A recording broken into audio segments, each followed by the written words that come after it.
Hi, and welcome everyone to Ethereal Encounters Unveiled.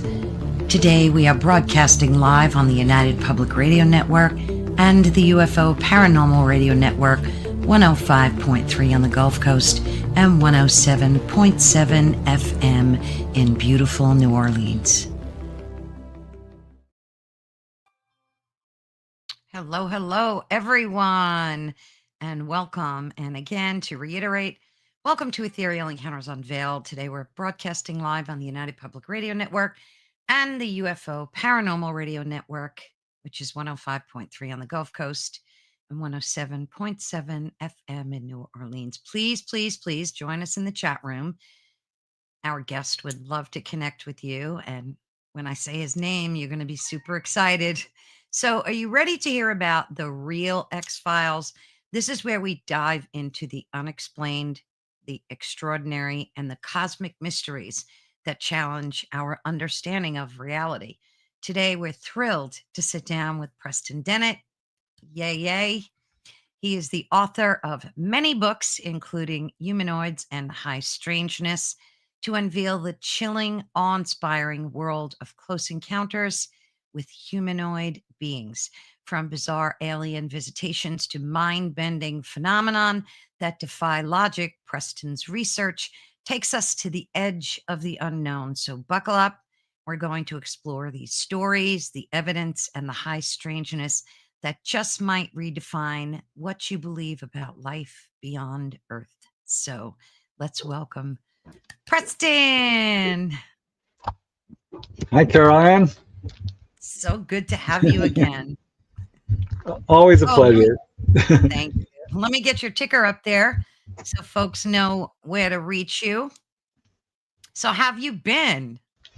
Oh, good. Yeah, I'm always keeping busy, working hard, mostly on the sequel to Symmetry, Dolly Saffron's story. That's keeping Shout me out pretty... to Dolly. Shout out to Dolly. We love her. I love her.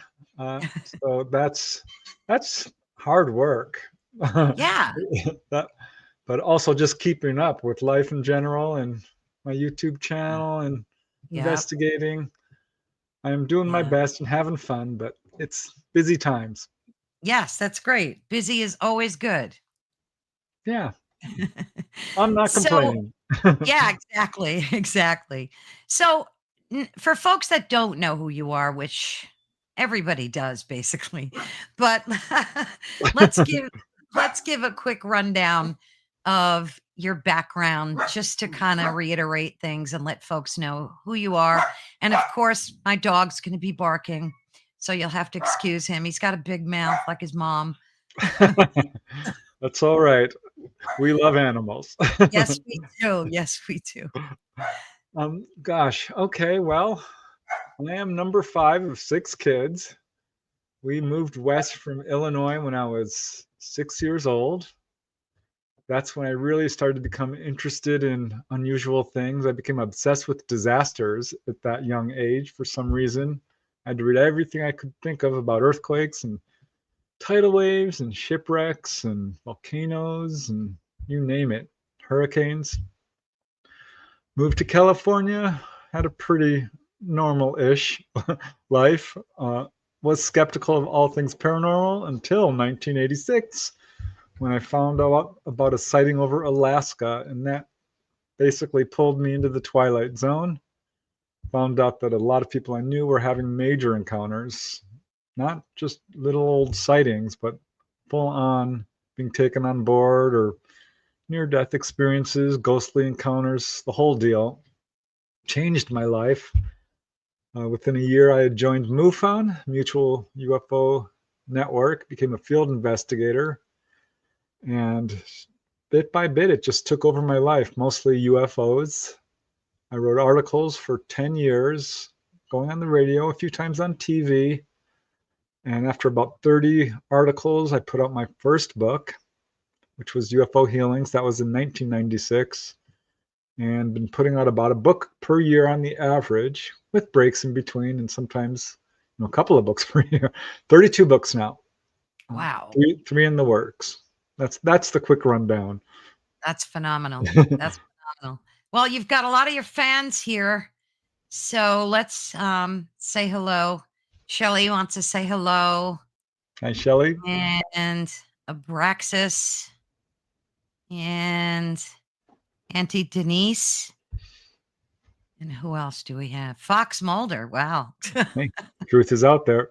Truth is out there. Becky. Hello, hello. Ah, did anyone know that Preston, I believe, met Mama, the ET, and his astral travel? You know more about that than I do. What does that mean? Yeah, Dolly's main contact is Mama, a tall gray, Right, right. which I got to meet on my birthday. That was a lovely birthday from the present from the ETs. And yeah, I Awesome. astral travel. We all I do. know. We had a whole conversation about that. That was phenomenal. Folks have to watch that one. And of Louise. course, Lou, howdy, howdy. Rocco, howdy, howdy.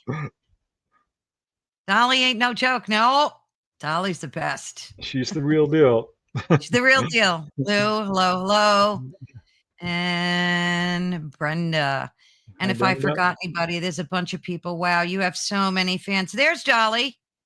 Hello, dear Dolly. So there's a bunch of people saying hello to you. Yay. And of course, yeah. And if they have any questions along the way. So I want to jump out of the gate and ask you what you thought. We're going to talk about your book, of course, which I read and I loved. Yay. Um, um, the last hearing that Congress had, and they showed that video of the Hellfire missile hitting the UFO, and then there were these three pieces of like debris or something. Like it looked like it spun off course a little bit, and then it went right back to its trajectory. But what did you think of that whole thing? We always get these like Pong videos. There's never anything. It's like a Pong game, it's crazy. I like the way you put. Initially it looked impressive, but from what I've been hearing, that was not even a UFO. A Oh, no way. military drone or balloon or something along these lines. So I don't know. I think there's been some backtracking on the government side with that. I'm no photo expert. It's hard for me to comment on it. I did enjoy the hearing. I thought it was really interesting, Yeah, it was particularly, decent. yeah. What's his name? Dylan Borland. Yeah. My heart kind of went out to him because he was very emotionally describing how he got some real repercussions from coming Yeah. forward with what he knows, Yeah. losing his security clearance and employment and so forth, which shouldn't happen. No. Whistleblowers, in my opinion, should be protected. It was a lot of talk, really, and not a whole lot of action. So I enjoyed what the government guy, Mr. Burleson, said. Like, we're still talking. Why are we talking? Let's get action. That's kind of where I'm at. It's Yeah. like, let's pass some laws. Let's do something to dismantle this cover up. But it's tough. Yeah. It's interest in this subject. That's really good news. I love seeing it, on the front lines, because we've had nothing like that for decades and decades. Nothing at all. So that Yeah, is it's encouraging. baby steps, it seems. It seems like it's baby steps, but it's at least, it's moving forward. And so I'm just like amazed because if that was really a Hellfire missile, I mean, that thing would knock the socks off anything. So if it was a drone, it had to be some hell of a drone. Yeah, I don't know. Again, it's hard for me to comment on it, but that's what I've heard. Maybe it was a glancing blow. I just don't trust the government folks. Yeah, And I I think don't either. they've got good reason for it because their history on this subject is not good. In fact, it's No, terrible. it It's is. really bad. So It I don't is. really want, I've said this before, but until and unless they admit to the truth of Roswell, pretty simple. Why should I believe you? Yeah, Tell us that about the Malmstrom incident. The right. Capitol flyover in 1954, or was it 52? Yeah, Mm, or the Eisenhower meeting in 54. We know that they filmed that. We know that took place. There's a mm, lot of really good reporting on that. yeah. These craft landed. ETs got out. Show us that. You've got the film. then we'll talk. But now I'm just beyond exhausted with it. Yeah, everyone is, I think. And like I said, we get these terrible videos. Yeah, I It wish it I'd it pong. Yep. it is, it's like a game of Pong. That's what it reminds me of, like, when computers first came out, you get that bouncing ball, and you just have to hit it with your paddle. It looks exactly like that. It's well, kinda, it's just ridiculous. I Yeah. mean, Well, it was a good hearing, though, overall, but yeah. Dolly mentioned something to me that really struck home, is that all these fighter craft, fighter jets, have cameras all over them, up, down, sideways. sure. And we know that there's been thousands upon thousands of real close-up sightings with these craft. We haven't Yeah. seen one of those, gun camera No, footage. no. So let's The see only one that. I saw that was kind of, like, amazing was that egg video. I mean, that one was half with the one of the big egg. What Oh, was his name? dangling. And Uh, Jacob Barber, I think. Yeah, I think he was the one that shot that or got the video of it. I mean, that was kind of impressive, but who knows what that was too. I mean, we're just so in the dark with disclosure, and it's so frustrating. yeah, we know they've got footage which would be absolutely conclusive, because that wasn't. It could have been anything. But if they were to show the footage of an object hovering, moving along with a plane, zipping up in the sky, doing circles around it, because we know they've done that. Show us that. Yeah, I'd Yeah. like to I see mean, it. you've got Billy Meier videos and photographs, but so many people seem to discount that as a reality. I'm a believer. I personally believe that stuff was legit. I think a guy with one arm would find it very difficult to dangle a UFO near a tree or, take video, which I've seen many of them. I don't know. I just personally believe that he's legit. But other than his videos and images, there's nothing really that clear out there. Yeah, there's a piece of Billy Meyer footage that if you can get your hands on it, it shows a blue sky, and then you see these craft slowly, slowly, slowly coming in, and they're for real. And there's 3 or 4 of them, which would be Yeah. really hard to do. They're wavering, they're doing the motions we Yeah. see. Uh, I think he probably is legit. Not to say that there isn't huge problems with this case, Yeah, there because are some. There some are some. photographs were clearly, gosh, hoaxed. Uh, so that's a shame.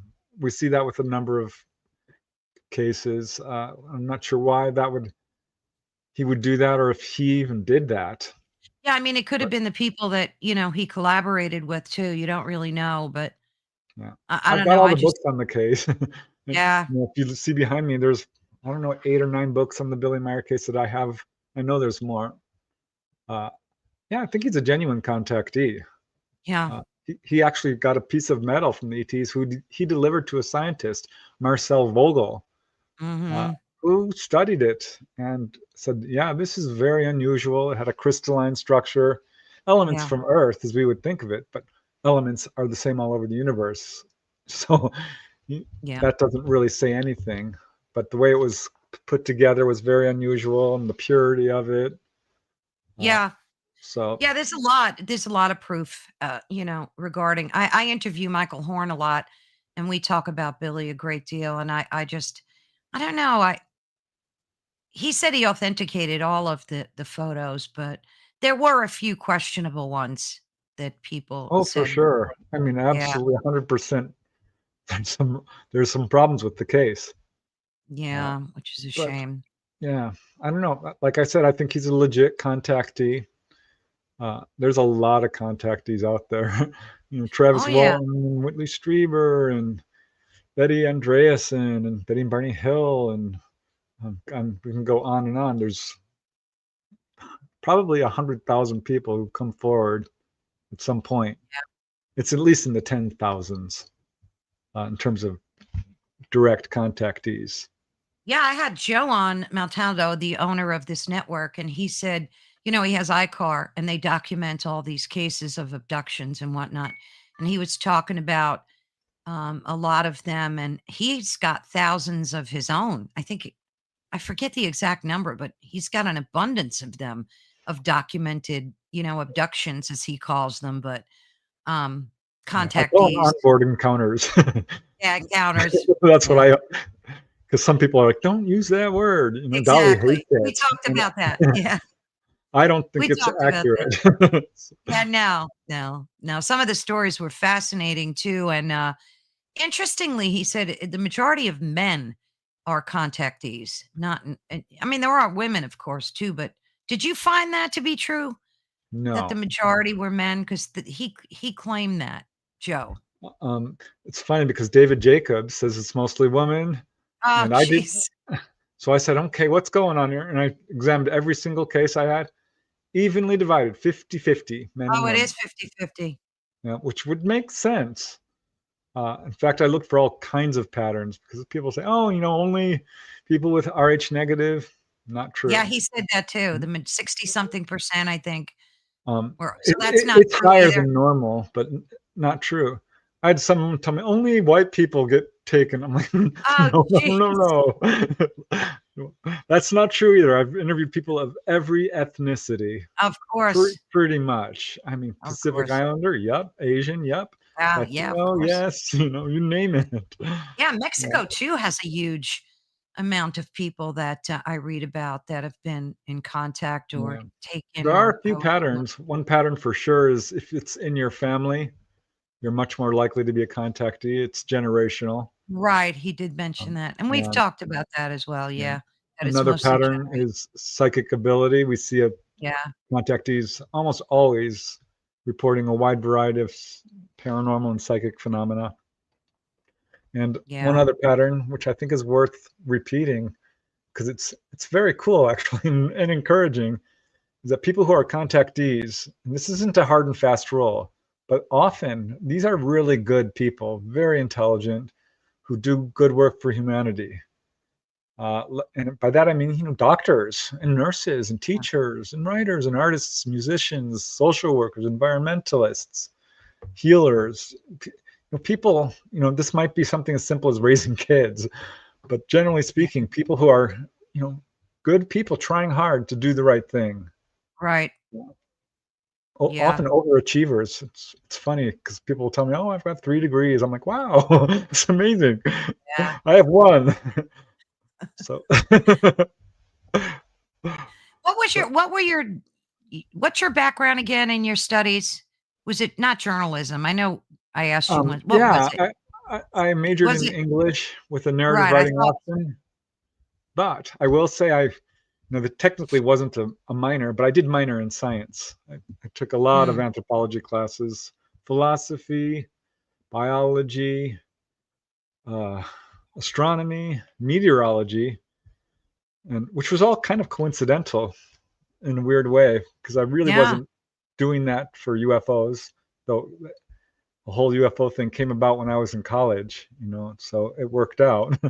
So, yeah, science is definitely my background.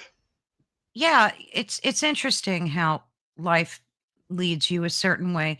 I think you started in what, 1986 after discovering that we talked about this before in the past, that your friends and family had like dramatic encounters and that shifted, and piqued your interest. Um Yeah, when you 21 wrote years this, old. Whew, I yeah, was you were I was baby. young. Yeah. Yeah. So this book, which of course we'll have the link to, um, it was fascinating. There was so many, and of course it's called Close Encounters, Unveiled Inside Humanoids and High Strangeness, right? Right. So you feature 20 new and unpublished accounts, right? Is this like a redo or like a second edition, or was that the original? Did you add Um, stories? Because I know you do that occasionally. um, all the books I've written about contactees are 100% original, all new stories. Yeah, Um, some like Schoolyard UFO Encounters, that's different. That's drawn from a very wide number of sources, which do involve some cases we all know about, like the Rua Zimbabwe case. But no, Humanoids and High Strangeness is 100% cases that I interviewed the witnesses personally. coming from all over the world. I mean, Australia and Europe and England and South America and Canada and Wow. mostly United Now, States. But were a lot of those stories that came to you, or did you go out and find them? Like, I would imagine that would be such a difficult process to do. How'd you collect them? How'd you find out about them? yeah, in various ways, they mostly come to me. At this point, I do have a website and all these books and appearing on TV and radio and podcasts like yours. And so I do get a lot of people contacting me. I would say almost all of these were brought to me that way.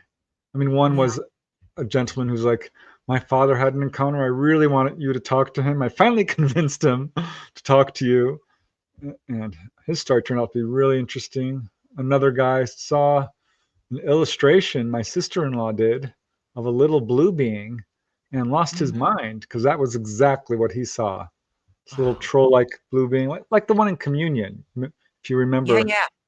Um, he's like, that's exactly what it looked like. I saw those when I was a kid. And so he came to me that way. One guy heard me on Simon Bones' podcast in England. And he's like, oh, I got to call this guy because he's talking about this subject and I really want to share my story.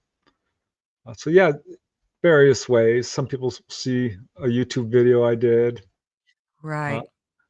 and some are just basically word of mouth by, a friend of a friend uh, refers them to me. So really all different kinds of ways. I didn't really seek these people out. I have occasionally done that, like when I did UFO healings. Yeah. There were That some was people such a good book. I think one of my most important books because it I really love that book. absolutely cements in Yeah. stone that Yeah. healing is a huge part of Yeah. this phenomenon. There was one guy who I read his account online. He had been healed of prostate problems. Wow. Dudley, Doctor, gosh, what is his name? Um, at any rate, I reached out to him. He didn't want to do an interview, but I finally convinced him. Good. So, So um, out of all the stories, what were there? 20, I think. And how many are in there? 20. yep. Um, what's the most like surprising or compelling story in the book to you that you really like hit your heartstrings and you just like blew you away? Oh gosh, Carolyn, that's so hard to choose. I think probably the first chapter, um, the mother and son aboard a UFO, is what I called it because this one did really tug at my heartstrings, and I got to speak with both the mother and the son who had this incredible experience, and it's just so profound because Mm, at age 7, his name was Richard Simon, suddenly develops insomnia and mm, anxiety for no darn reason. 7 years old, he can't fall asleep anymore. That's and he lived with this throughout his teenage years, all the way up to adulthood, and nobody could figure it out. He was a good student. He had a great family, older brothers. You know, there was no reason for this. And then his mother, Ines, one day, he's like 21 years old. He did have a missing time encounter at age 18. He saw a UFO, and suddenly it's 3 a.m., right? So there was some clue, but he wasn't putting it together. But he's 21 years old. His mom is a chain smoker, and kind of so is he. At any rate, she says, I'm quitting smoking. I found this hypnotist, Retha Martin is her name. She's for real. She's legit. I'm going to go quit smoking. You mm, should come with me and she'll fix your insomnia. And he's like, no, I'm not doing that. Hypnotist. I don't trust them. She's like, no, no, this lady is for real. I looked her up. She is for real. She's very respected in this field. So finally, he relented and said, fine. Because she says, I'll pay for it even. It's like, okay, if you're going to pay it, let's go. So they got appointments back to back, right? She goes in first, and he's in the waiting room. He hears her crying through the walls. He's like, oh, this is not good. I thought she was quitting smoking. What's going on? She comes out after an hour, all teary-eyed, and the doctor is with her. And he's like, Mom, what's wrong? And he's looking at the doctor, and she's like, don't worry, I'll tell you later. It's your turn. You go inside. And so he does and talks to the doctor. And she's like, why do you have insomnia? She's like, I don't know. I just have to lock all the doors when I go to bed each night. I've got a fear of intruders.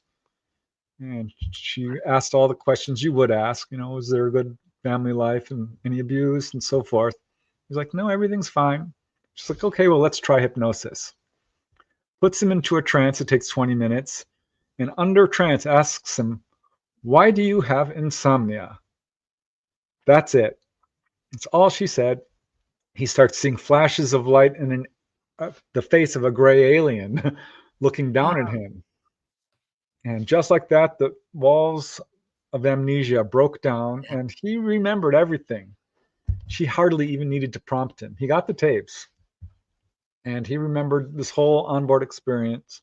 At one point, woke up and accused her of planting it in his brain.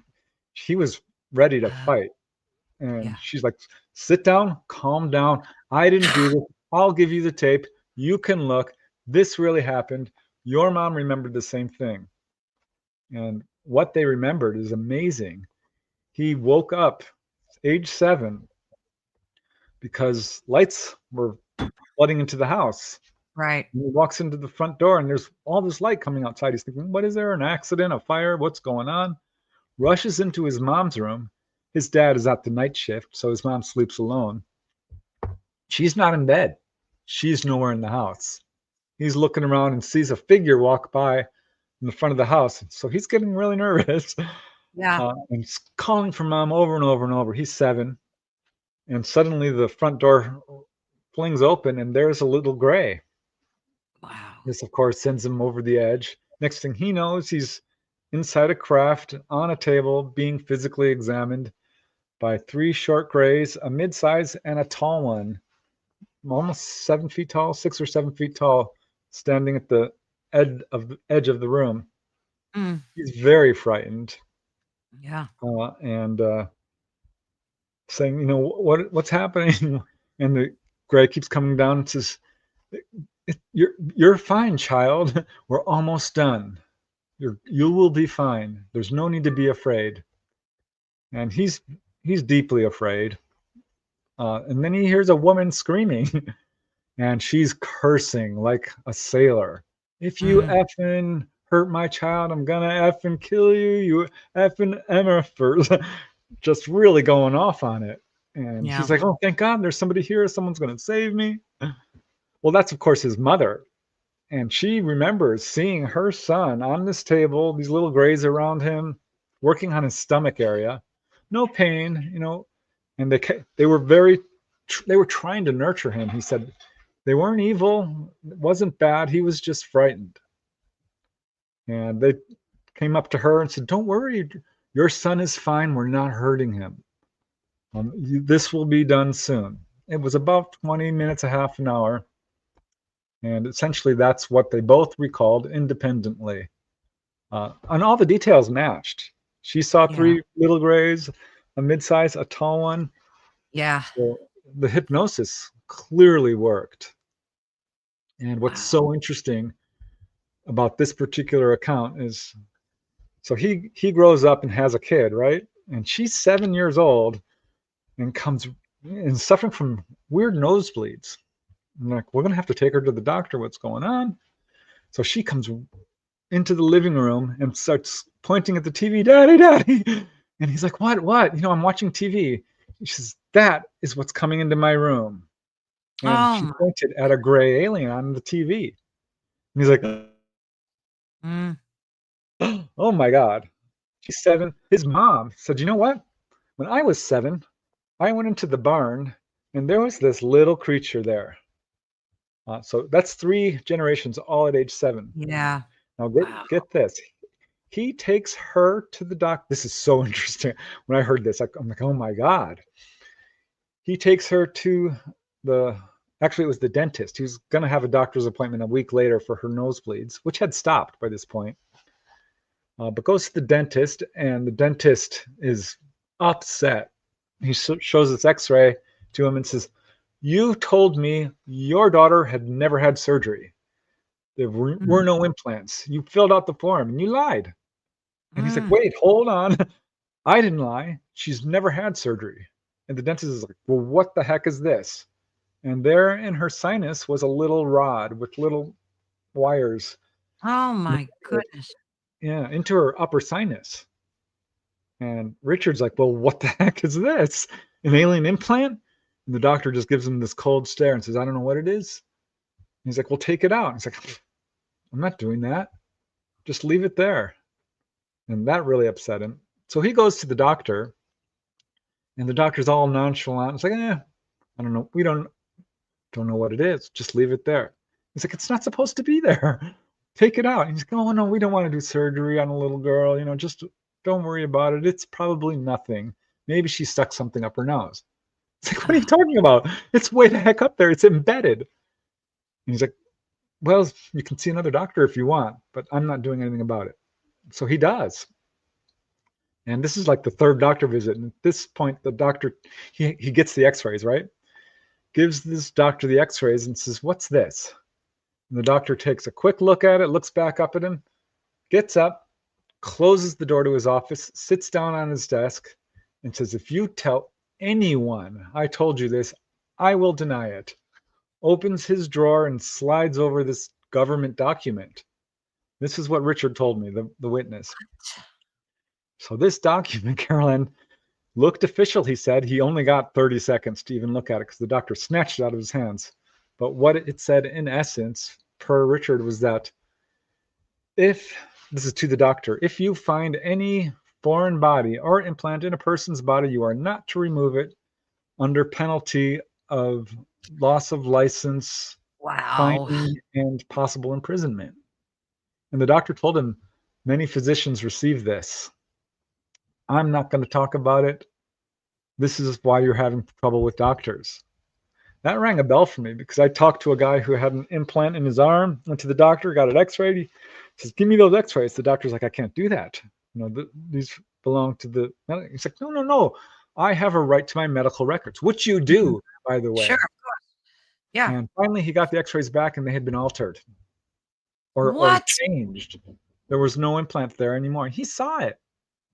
I know I talked to another lady. She went to a dentist and there was an implant in the x-ray and she got the x-rays, went to the dentist who had x-rayed her son earlier, found out that he had also seen them in the x-rays, didn't tell her at all. So some of these doctors are not cooperative. Perhaps that's why. But just to put an end to this particular account, his 7-year-old daughter grows up, gets married, has kids. The daughter reaches the age of 7 and says, Mommy, there's a monkey man outside my window. Oh, jeez. So she calls up her dad and says, can you talk to your granddaughter? Because you had this experience. And so he does. And he's very gentle and objective about it. Says, just tell me, what happened. He says, well, this monkey man is coming into my room, is what she's told him. And he's got no hair. I'm like, oh God. So that's 4 generations, Caroline, all at Wow. age 7 having contact. Excuse So me. bless you. Thank you. That was just really touching to me. Yeah, geez, I could see where that would be. One thing I don't understand though, um, is why do they keep examining people if they're doing this for decades? I mean, as far back as we've documented these types of contacts, right? Why do they still need to do these types of examinations? You would think they would have all the information that they need. Like, what do you think the reason is for Um, that they're still doing them? It's a health checkup. It's monitoring a person's health. It's Oh, making sure that everything's okay. It's not like a weird experiment or anything, or where they're trying to gain knowledge that they don't already have, other than the health status of a person. I'm convinced this is why people are being pulled on board. That's basically one of the main reasons is a health so it's for examination. their benefit. They're like a health check for them. But yet all of them are not being healed. Some of them are, as you documented, but Yeah, not all of them are being healed of their ailments. I mean, right. how does that work? Well, you're asking me to speculate a little bit because I don't Yeah, know exactly why, but from what I understand, because people have asked this, why don't you heal me? exactly. And they say, well, we can't. The illness you are experiencing is actually karmic, or the injury. You Oh, have oh, chosen this to learn a lesson, which is a hard thing for somebody to hear. But it there's is. some indications of this. But That's that makes sense when you look at something like soul contracts, right? So, you come here to experience. That makes so much sense to me. And that's just part of your like karmic journey, I Yeah, guess. the And they ETs don't will want to intervene to a interfere. certain extent, but they can't, change a person's life path. We're autonomous beings who've made a choice. And Mm, so if we made a foolish choice and which allowed us to become ill or injured, sometimes we have to learn from that. Uh, but yeah, they do absolutely heal people, and I think it's a lot more common because people might say, "I didn't get a healing." Oh, yes, you did. You just mm. didn't know you were sick because people have Oh, asked that exactly. Like, "What are you yeah, doing?" "Oh, yeah. well, you've got a tumor." It's like, I'm not showing this. I interviewed a guy. I said, "What are you doing?" He said, "Well, you've got a tumor in your brain and we need to take it out." He's like, "I'm not sick. I don't have any problems." I said, "You will. If we don't do this, you will get sick." So there's, I think, a lot more healing going on because, again, they're not asking for an insurance card or money or compliments or anything. They're just getting their work done. And not, especially if a person is in any kind of fear, they're not probably going to get the information. They're not communicating as much as a Correct. two-way street. But Gosh, that makes so much sense. Yeah, Edith Fiore in her work found 50% of cases involve healing. That's a lot. That is a That, lot. that's what the free survey found. MUFON found about 10%. In my own research, it's closer to 20 to 25, maybe 30%. So it's certainly a consistent feature, but there's many reasons people are taken on board. Some are simply for guidance, to give them information about their personal lives. One lady I interviewed, she was told, "Oh, well, you're going to have some changes in your life. This boyfriend is not right for you. You're going to Yeah. get a raise at work." Um, these kind of things about their personal life or about the world in general. You know, you're on the wrong path towards nuclear proliferation. This is going to be the end of the human race if you don't change things. War Yeah. is a problem. You need to do your part to stop the violence humans are perpetrating on each other. Yeah. These are often little kids, like, what do you expect me to do? But if they tell enough people, what it does is, the 100th monkey effect. If enough people say, you know what, war is stupid, let's stop, it can have an effect. So I think that's what they're trying to do is, just alert everybody they can about Yeah. what's going on with us on our planet. But there's many reasons people are taken on board. Yeah. And many of us want to have that experience and don't get it. Yeah, Uh, yeah. I mean, I could use a few healings here and there. Trust me. And I wrote the that's book on it. right, exactly. It's like, what the Well, yeah, heck? but you've already had your encounters. You've had some awesome encounters. So, Yeah, but still, I think yeah. uh, Earth life on Earth is not easy, and there's not a No. person on this planet, almost without exception, who hasn't gone through injuries and illness. Oh, not only You know? physical stuff, but what about mental, illnesses I mean, it's just I don't know. It's perplexing, but I like that answer that you gave as part of their karmic journey. That makes like more sense to me. So Yeah, and thank you now for I'm that. not going to say that that's true in every case It either. makes sense. It does make sense. At least it gave me a good footing on not being able to I understand just that. mentioned it because people have ETs have used that word karma in a dozen cases that I've heard of which was interesting to me because I always thought of karma as kind of a human concept, but Yeah. it makes sense that it would be universal or cosmic, Oh, whatever you want to absolutely. call it, galactic. Yeah, I Um, mean, it's basically the law of cause and effect if you think about it, right? It's yeah, kinda like the same thing, so but yeah. So your book showcases these incredible, like, diverse entities. You've got grays, mantids, reptilians, you've got tall whites, hybrids, and even hairy dwarfs, right? So what type of humanoid did you find, like, the most enigmatic? In the book? Like, what was the most compelling to you? oh gosh, there was a few weird ones. I think one of the ones that really struck me was a gentleman who his name is Galen Sharp, who described what we would call the little people, an elf. Uh, and finally, he agreed to an interview. That was another tough nut to crack. uh, and it took me, several requests, but such an interesting story. Um, what does this say? Doesn't make sense. Yeah, They this really I want. I thought you might wanna answer that. She said, "It doesn't make sense if they really wanted to alert people of danger to humanity, the Earth, it would make more sense to be strategic about it, not just hit people up randomly and then make them forget." And we're gonna try to get to your comments later, but that one caught my eye. Yeah, I don't think they're trying to make people forget. That's on us. That's a two-way street. Uh, because the fact is, people can remember and do remember. Yeah, Uh, and it might take a while. It might even take hypnosis. A lot of people remember fully consciously. And I don't know that it's random either. Because what they did do, and we've got some good reporting on this, is they did go to world leaders, the movers and shakers of society, and oh, received a yeah. very lukewarm reception.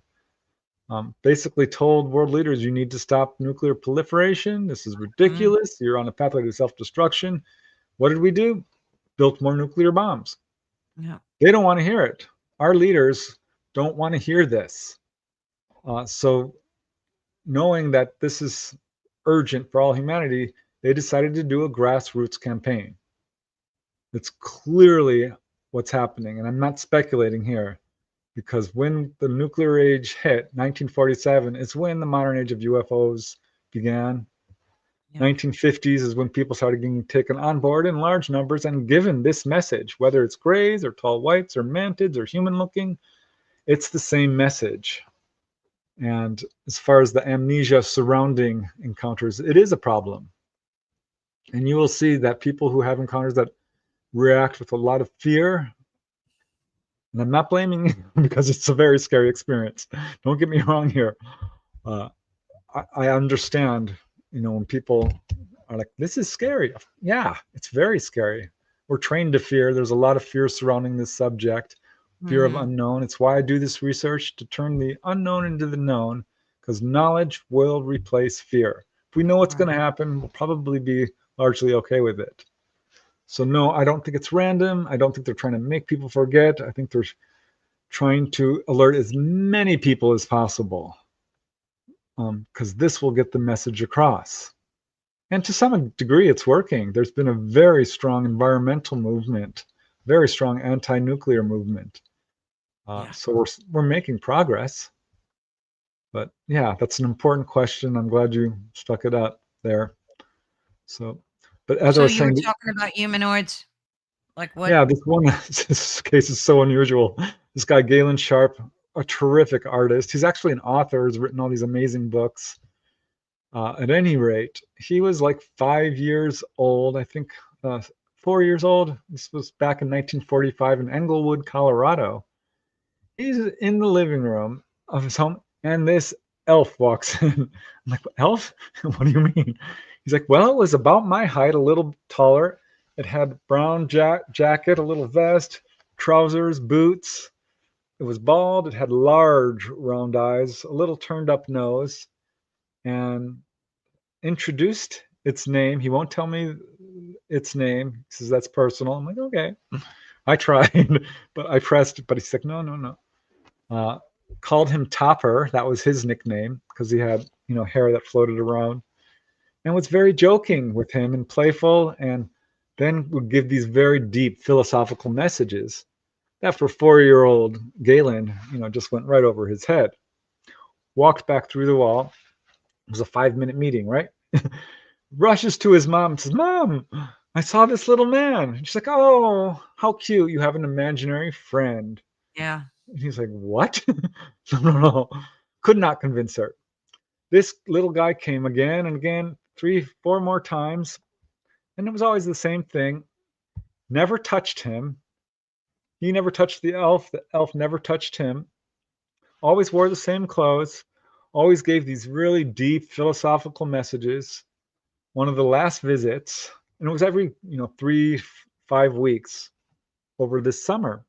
This was in 1945.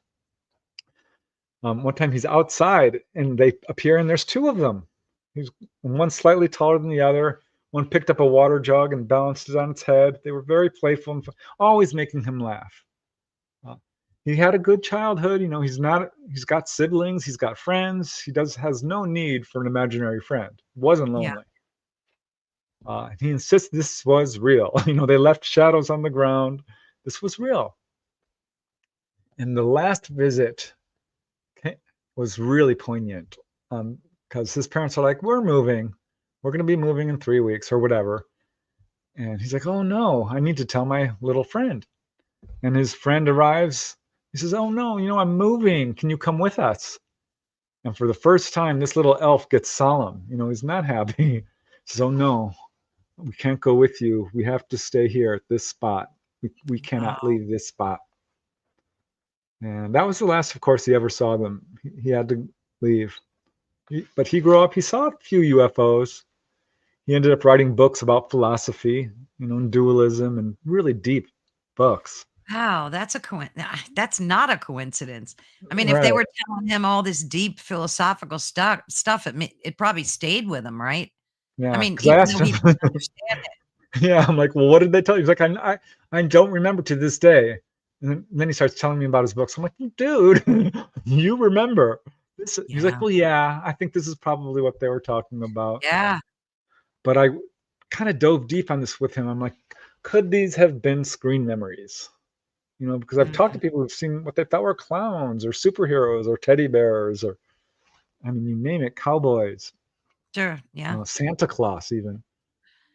He's like, "No, no, no. I've never been on board a craft. I've never been physically examined. This wasn't the least bit scary. They didn't have large wraparound eyes. Uh, they talked. It was out loud, wasn't telepathic." Mhm. So he's like, "No, I don't think this was ET." And Yeah. it's funny, Carol Ann, because I put this up in a video and the response was tremendous. People are like, "Oh my God, I'm so glad you talked about this." Because I found other cases. I always thought little people were from the 1800s or the Middle Ages. I was wrong. You know, I'm glad you know, met this guy because to this day, people are seeing little elves and gnomes. Oh, yeah. Definitely. And I've even heard of them like a few inches big. Like, Yeah. there are videos of them scurrying across rooms, and they're not a foot tall. Yeah, the literature on this is unbelievably voluminous. One guy told a story. This one stuck with me just because it had this detail to it, where the kid woke up and there's this little elf-like being next to his bed, holding up his Matchbox car and examining it, and realizes the kid is awake and looking at him, gets scared, runs through the wall with this Matchbox car in his hand. But as soon as the Matchbox car hits the wall, it goes bam and falls to the floor and spins around and stops. Wow. So there's something. I think these guys are interdimensional to a degree that, I mean, they're Yeah. clearly physical. They're leaving footprints, but they Right. can disappear. I want to know who's making their little clothes. Who's making their shoes? That's Because there's funny. buttons and stuff. Yeah, There's got to be a little elf shop like Santa. there is. It's like the Keebler, they're inside of a tree somewhere. I There don't was know. one who's smoking a pipe. I'm like, "Oh my God." Where'd you get the Okay. pipe? These are legit cases for real. Yeah, that Yeah. one that one was really interesting. Another one that was different was this lady I interviewed. Uh, she wouldn't let me use her real name, so I call her Kelly. But she had this really interesting encounter with, I guess, a tree spirit, Mm. which was different. She had the whole thing. A lot of contactees get the whole enchilada. Wow. Dreams that come true, OBEs, Sasquatch, all of this stuff. And she's like that. But her story began in a really interesting way because, she's having all these precognition and just weird events, little people coming into her room at night, which were probably ETs, ghostly encounters. But then starts having this one dream over and over and over again, that she's being chased down by a horde of angry people, Mm. little, kids. And Yeah. she's concerned. She's like, Mom, I'm having this dream. She's like, is everything going good at school? And Kelly's like, yeah, everything's fine. Well, one day she's walking to school and her best friend, for some stupid reason, picks up a rock and throws it, and it hits another girl who turns out to be the school bully. Ah. And her friend quickly hides behind Kelly, so Kelly gets blamed for it. And the bully's like, I'm gonna get you. And a couple of days later, sure enough, Kelly's walking home, and there's the school bully surrounded by her minions, and there's a crowd of kids, and poor Kelly ends up getting beat up by this bully to Oh. within an inch of her life and Oh. had to be hospitalized. They took her out of school. They moved. This was a big deal. They moved to Julian in Southern Mm. California. If you've been to Julian, it's a beautiful town surrounded by forested mountains and streams. It's beautiful. So Kelly really fell in love with trees.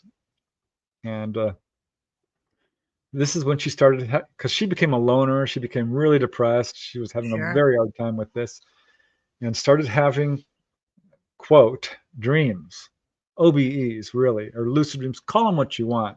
Yeah. But it was genuine contact, because every single night she would find herself walking through the forest, and there would be this beautiful tree spirit, very nurturing. And they'd go on these long walks, and he would tell her all this amazing wisdom. And then she'd wake up and could never remember what the conversation was or what he looked like. Mm. And it happened every single night for the whole summer. And then one day, she's out there having her, dream walk, whatever you want to call it. And this tree spirit said, "This is the last time. I cannot visit you anymore. You're healed. You're fine. You're gonna be okay." And she's like, "No, no, you can't leave me. Don't leave me." And he's like, "No, this is the last time." And she woke up crying, and that was the last time. Wow. So this was a real entity. Sure.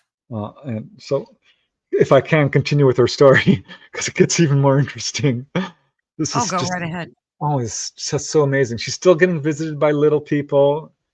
She goes to a Native American reservation and falls in love with a boy and lives with his family on a Native American reservation. And they're all about, you know, omens and owls and stuff. They don't like owls. They don't? No, owls are bad omens. And her whole family kept having these weird owl experiences. So she's pregnant. Little ETs show up, very interested in her pregnancy, and off they go. And her, she has a son. The son starts seeing the same little ETs. Once she's driving with her 3 kids now, and they stop in the road because there is a 4 to 5 foot tall owl. And I'm like, "What do you mean?" She's like, "Listen, it was 5 feet. I don't tell people that. I'll just tell them 4 feet because I don't like the way people look at me when I tell them this." I'm like, "Okay." She drove up to it and it wouldn't move. They're inching the car closer and closer and closer. The little kids are freaking out in the back. "Oh my God. Oh my God." And it's looking straight at them. This was unusual.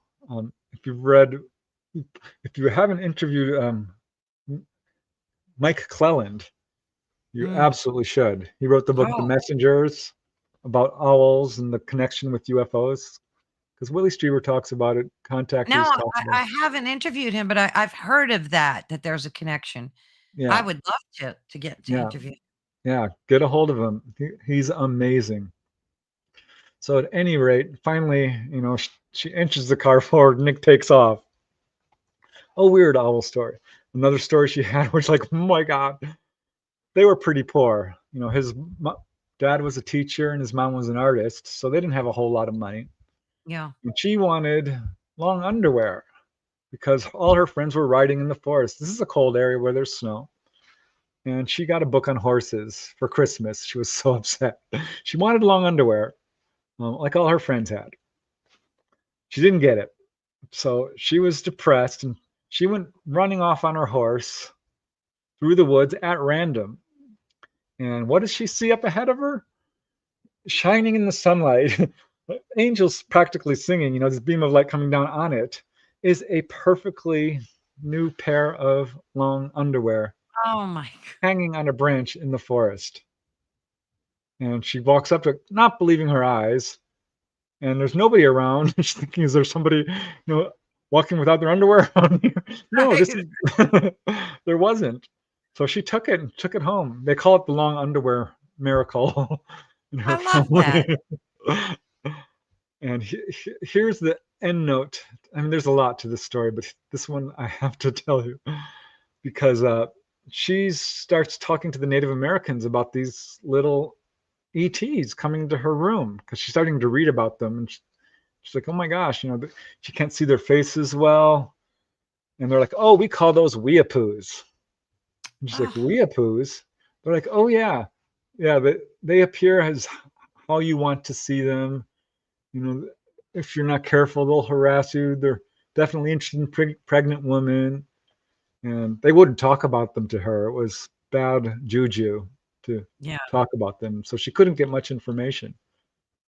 But on that, the Native American tribe that she was associated with, all Yeah. kinds of crazy experiences Yeah. happened. They have a lot of different, like cryptoid things and Yeah, they're all different steeped in the types of paranormal. giant spiders and all sorts of creatures that they see. And Yeah, it's that so lady interesting. was so amazing.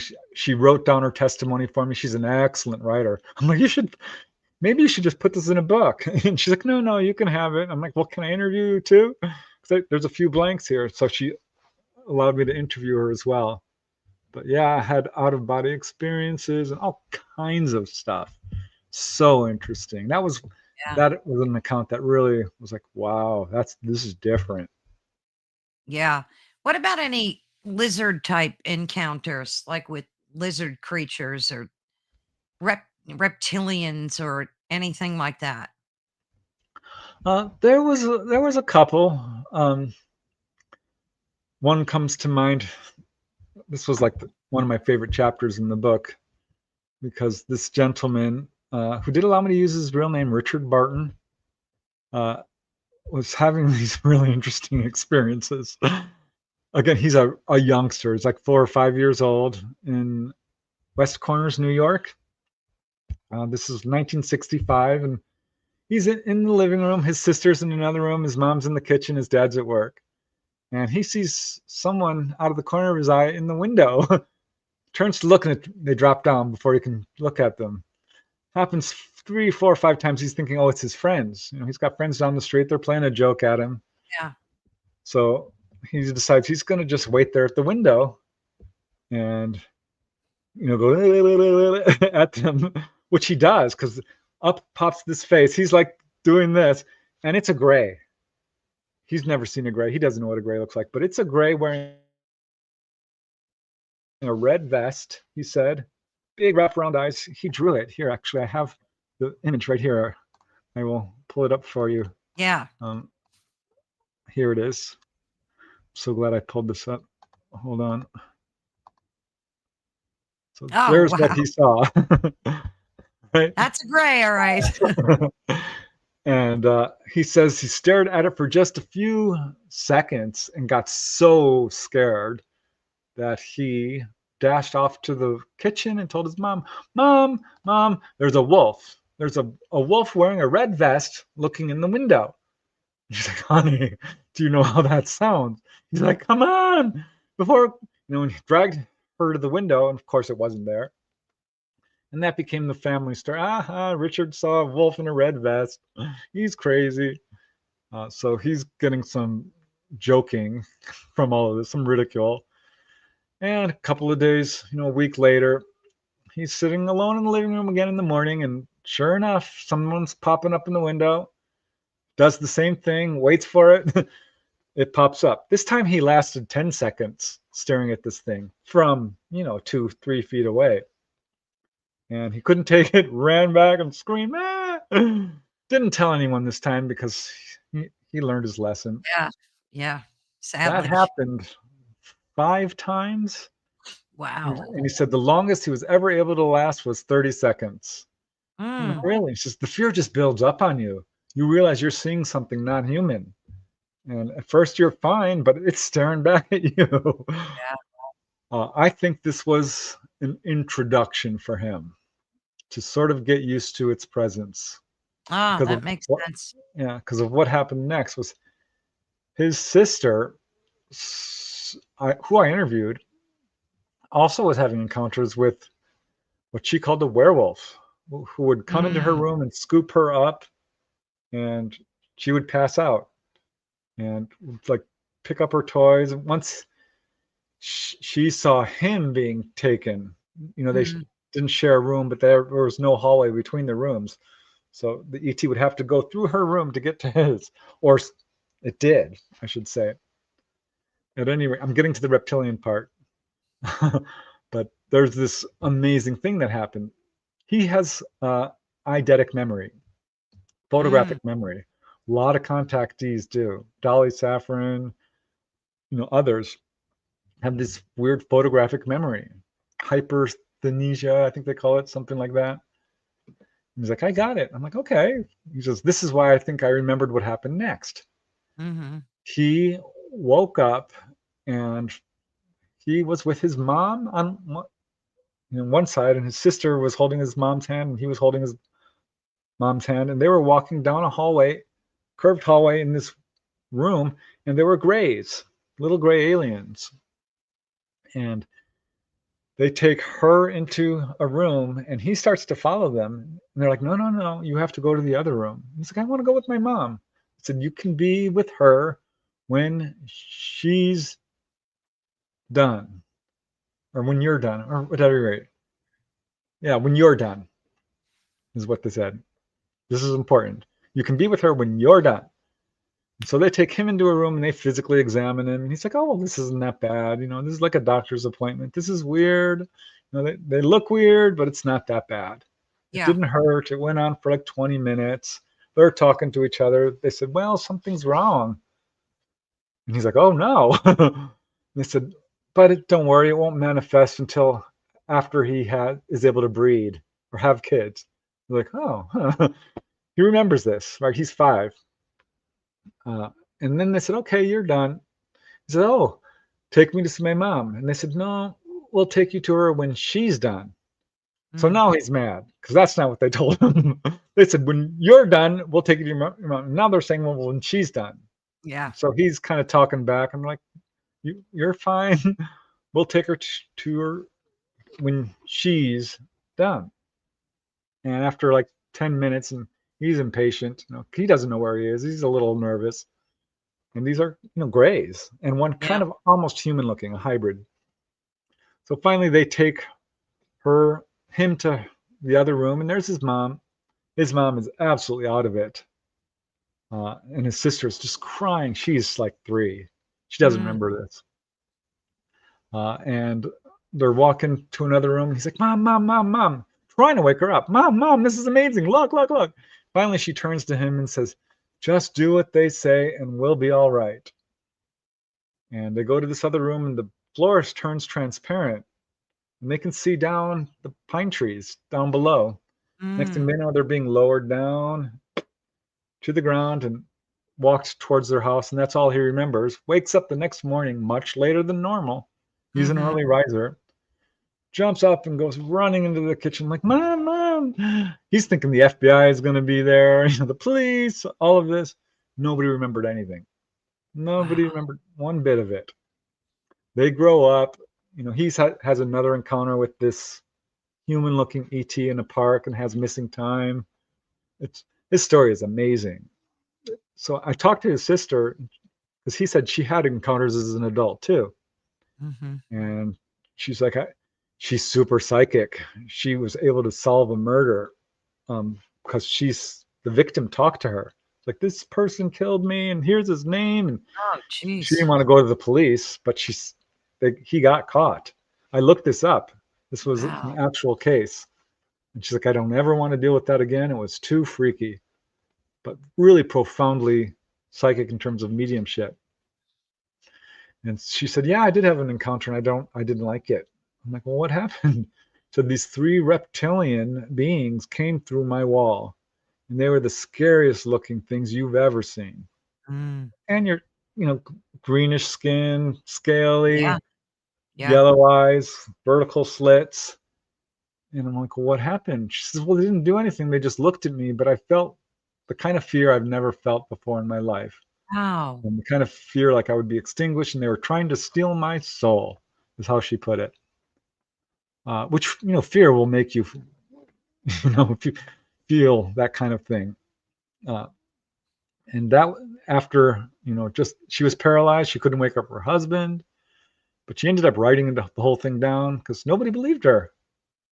And I believe her, she uh, is a contactee for sure, and her brother. It's funny, when I was interviewing him, he's like, no, I don't really talk to my sister. We don't talk. I'm like, oh, that's too bad. I would really like to talk to her. It's important because, it helps verify. He's like, well, I'll call her. I'll call her for you. And she agreed to be interviewed. But yeah, I don't get a whole lot of reptilian accounts. That was one of them. They weren't like the 7, 8 feet tall that I sometimes hear. Yeah. They were 5 feet tall. One Yeah. lady I talked to, she saw a short little reptilian 4 feet tall and told her, "You know too much." That's unusual. Usually Is what they're I told big. her. But yeah, all different types of humanoids people see, and reptilians is definitely one of them. I wonder if they're from our planet. Honestly, I think they might be better termed crypto-terrestrials. Honestly, uh, hard to say for sure Yeah. because I do have a few accounts where there was no UFO involved. So Yeah. You hear stories of them living on deep in the earth, within the earth. yeah, And I've heard of them being sighted like in sewers and stuff, peeking through gratings. And who knows, they might be, from the planet, just living deep underneath. yep, yep. So Oh, weird.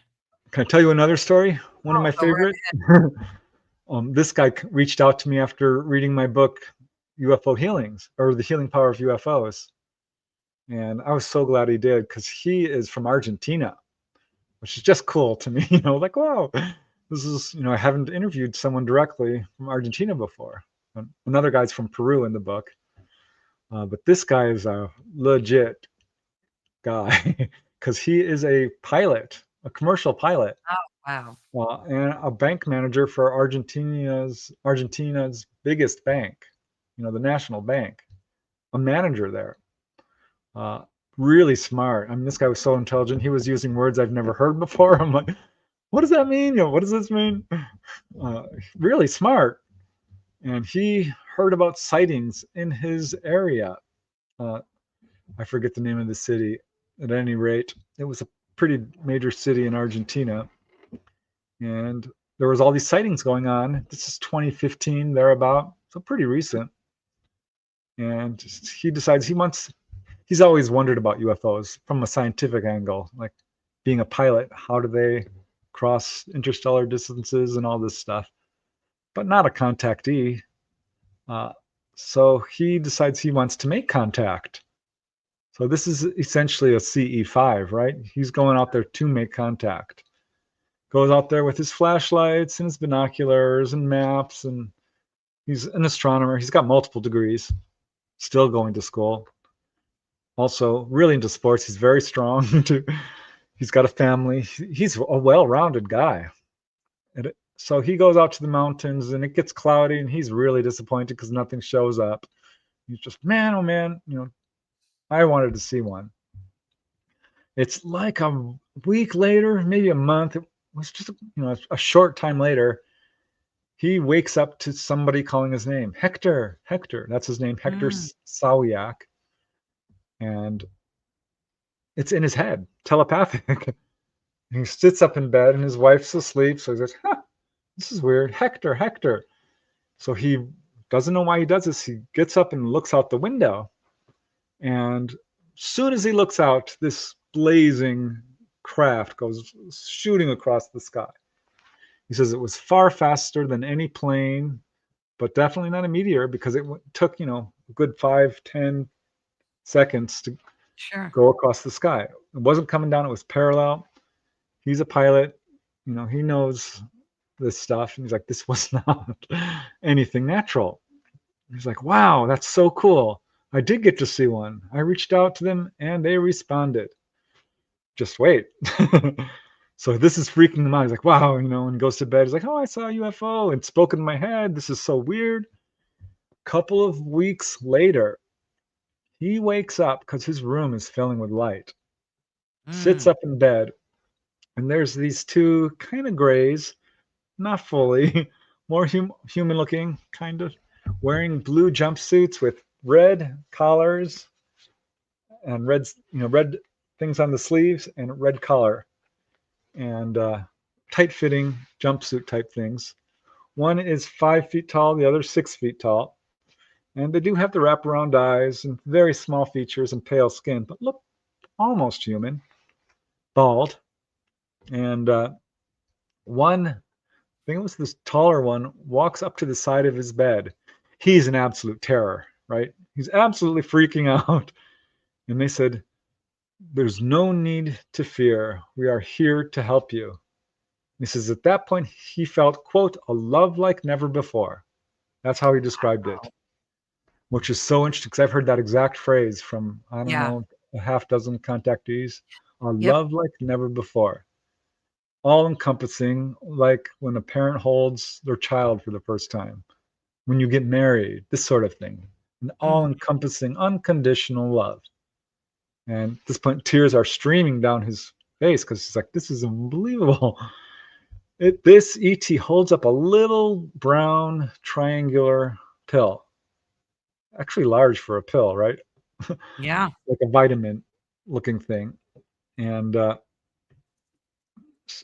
puts it in his hand and tells him, you need to swallow this. This will help you. And he's like, okay. Swallows it. He says it was bitter. And they file out and he falls asleep. Pretty brief. He wakes up the next morning. He's a little nauseous, but he can feel the tears on his head. He's like, no, my God, this wasn't a dream. He remembers it. This was a fully conscious contact. And I'm like, were you sick? He's like, no, that's the weird thing. I'm not sick. I'm actually really physically fit. His wife and his kids are like, okay, Dad.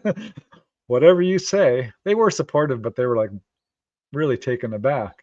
Sure. Uh, and he doesn't know what that was about. But that's what led him to my book, because he does feel like this was a benevolent healing encounter in some way. And perhaps, yeah, this was one of those cases where he would have gotten sick. Hard to say for sure, Could be. Yeah. but it's certainly an interesting case because the guy is just so remarkable. Speaks English really well, and of course, Spanish. Uh, just That's the super second time accomplished. I heard of that deep love, overwhelming feeling. Jake Barber said that when he was retrieving, I think, that egg thing. He said, and he didn't know if that was um, like it given to him to calm him down or not make him feel anxiety. But he described it the same way that you just did, which I find very interesting. Like, I Yeah, wonder if they impose that on you or if that's a genuine thing. I would say it's genuine. Um, I do know that some people do feel this unnatural calmness. Like I wasn't scared, and I don't know why. And I think what they're doing is they're basically saying, "Listen, it's okay." They're Yeah. very powerful telepathic, and when they're communicating something, you receive it. And if they're communicating love, it's because that's what they're doing. Um, so I don't know. I had a really benevolent onboard encounter, and I felt that Yeah. same kind of unbelievable feeling of well-being. Didn't they Uh, give you something to drink too? yeah, they And did. you wanted more or something? You Yeah, what was that again? it was a little cup about yay big, glass, heavy glass tumbler filled with about a third of the way with this thick, almost syrupy, bright green liquid. And they hand it to me, and I'm like, "Oh, cool!" I always sniff, whatever Yeah, I yeah, eat or yeah. drink, and I took a little sip, and it was good. It was very subtle, lime, kiwi, and it was very subtle, sweet. And they started to take it back from me. I'm like, "Wait, you said I could have this. Can I have another Right. sip at least?" And they're like, "What? Okay, you sure?" I'm like, "Yeah." Because I wanted to memorize it, right? Because we're having an unusual experience. Of course. And I took another sip, and that's all I remembered. That it blacked me out. Uh, Wow. but yeah, I asked Dolly about that, and she's like, "Oh, well, that's kind of a nutritional medicine they give you. It helps against any radiation exposure you Ah, might be getting, gamma radiation." But yeah, it's funny because fairy food. People talk about that. Fairies will give you food sometime. oh, You're never yeah. supposed to eat it. You'll Right. end up in the fairy realm. I think a Yeah. lot of those early accounts of fairies were straight up, dead up ETs, Yeah. I, Could very and well have been. misinterpreted. But I think they're separate things. I think little people are not ETs as we would think of them. And ETs are definitely not little people. No, Yeah. they're separate It's things. so interesting. My grandmother was born in Limerick in Ireland, and she was always telling me these stories about little people and little, elves and fairies and I grew up with these stories of the banshee and the Cochabawa and the whole, and here I Yeah, am 5 and 6 years old and she's telling me these stories and they didn't really scare me. But I found them interesting and I wished that I was able to like know her because she had passed away so that I could dig deeper because she claimed to see these beings in Ireland. So maybe the fairies are from that region, or they could be ETs too. Who knows? Who knows? yeah. I, I think we're dealing with separate phenomena, but Yeah. whether how you interpret it, depends a lot on your belief system. Because back in the 1800s and before that, the idea of ETs wasn't really popularized. It was No. around a little bit, but if Yeah. you saw, a strange looking person, you were more than likely to identify it as either an angel or a little person. Yeah.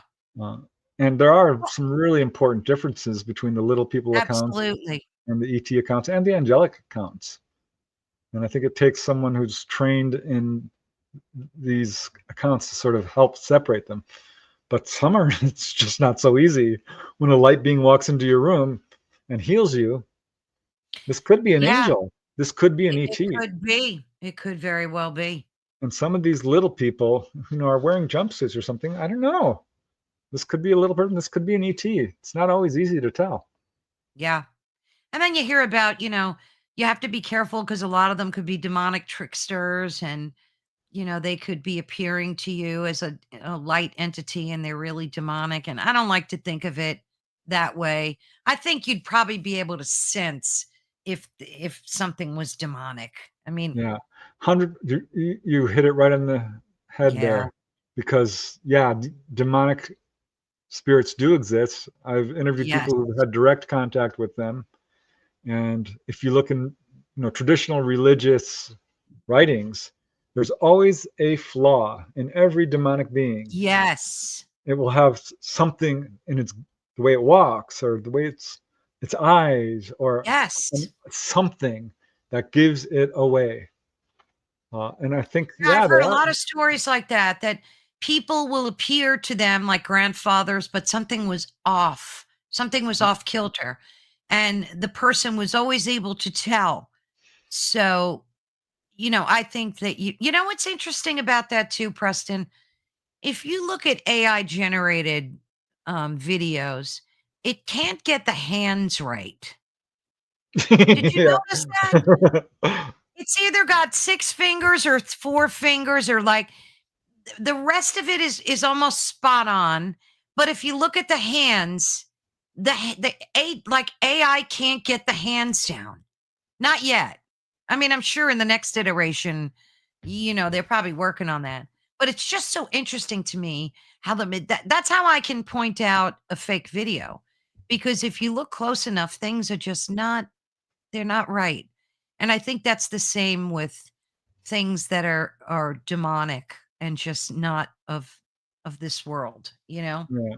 A demonic haunting follows a pretty set pattern, Mm, almost always starting with knocks on the wall and cold spots, and yes. one person in the family being particularly targeted, and something that escalates from infestation to oppression and ultimately possession.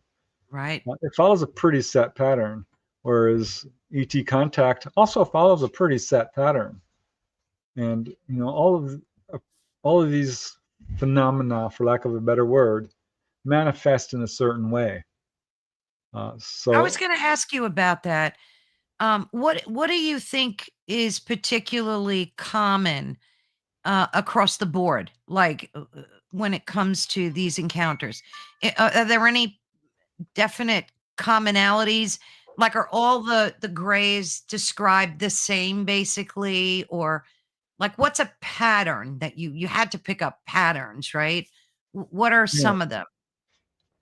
Well, the humanoid form is absolutely a pattern that we see across phenomena, whether it's a little person or even a demonic spirit. Yeah. Uh, Demonic spirits can often appear as very tall, large, black, humanoid forms, 7, 8 feet tall. Uh, with grays, you have an incredible diversity that I Yes. would say is pretty much exactly the diversity we have here on our planet, with people who are 4 feet tall, all the Mhm. way up to people who are 8 feet tall, Yeah. 7, well, generally 7. So that's a people more than twice as tall as other people, and every skin complexion that you can think of, and shape of nose and eyes. We have people with beautiful Asian looking eyes, and people who have big round eyes, and Yeah, yeah, yeah. you know, all kinds of nose shapes and lip shapes and skin Yeah. colors and hair textures. It's the same exact with the grays, because the grays are essentially human. And mantids too. There's little mantid beings, all from 4 to 5 feet, all the way up to 6 or 7 is the most common reported, but 10, 12, 15. I've got 2 cases of mantids 15 feet tall. Wow. Now that would scare the bejeebus out of me. Yeah. Because Joe said that their skin isn't really gray. He said it's blue. It's like a bluish color, and that's from something that they ingest. It's some kind of nutrient. I don't know how I true. wouldn't generalize, because I've Yeah. talked to people. It's like, well, they were actually had this kind of healthy human pink color. Others Yeah. like it was bone white, cadaverous white. It Wow. looked like paint. Others like it was your typical gray. So I'm like, well, it was dark gray. It was bluish. Yeah, blue does come up. There was a slight green tint to it. These beings Yeah. look yellowish to me. I've heard that. Wow. And sometimes there's the lighting in the craft that can Yeah, affect a that's true person's too. perception. That's true too. So there's a lot going on, but absolutely human looking too. Uh, it's funny. Most people will report them wearing jumpsuits, and some people say, "Well, I think that they were unclothed." And if you question them carefully, like, did you see any of their, nipples? Part. I'll just say Yeah. it. No, they didn't. Yeah. Whereas, people who They seem have seen them, androgynous, like, right? No, these are skin tight uniforms that people are perceiving as skin. So But I'm do not you so think sure they they're have unclothed. do you Yes. think they do have sexual, like male, female kind of sexuality? Yeah. Not the little AI grays. No. Yeah. No, they But don't. there are people who have reported intimate relations with grays. Men Wow. with female grays and women with male grays. Because I was going to ask you about the whole hybrid thing. So, are they extracting like the biology from men on Earth, to put it nicely, and then implanting it in their entities? Like, how do you think the whole hybrid thing is working? Because you hear about them abducting fetuses, and I don't know. There's so many different stories about with the hybrids. What do you think the whole deal is with them? Yeah, well, hybrids are real. There's enough reports that we can conclusively say that there are beings that we would call half gray and half human. It's misleading because, again, we're really all human here, and it's very much like, a black person mating with a white person and having someone that looks a Exactly. little black and white, and just beautiful. I think it's absolutely beautiful when this happens, and that's what's going on here. Grays have had some. This is according to many of the counts I've certainly interviewed people about, have had some problems with their reproduction and are reinvigorating their genes. Yeah, they'll take genetic material from men and women and create hybrids, and this might be done, in a natural way, or in in what we would call in vitro, I guess. Yeah. Uh, But but do you think they're taking fetuses from, I've seen so many of those stories. Oh, oh, look who came to say hello. she slobbered all over me. That dog. Ah. um, That dog's yeah. bigger than you, I think. Yeah, we're neck and neck in terms of how much we weigh. Yeah. um, yeah, I've interviewed people who were pregnant and then they weren't. Pat Right. Brown is one of them, and she's like, I do feel a sense of violation from this, but I have to tell you, I don't think these guys are evil. I'm glad I had my experiences. That part was very difficult for me. Yeah. I think I have a child out there.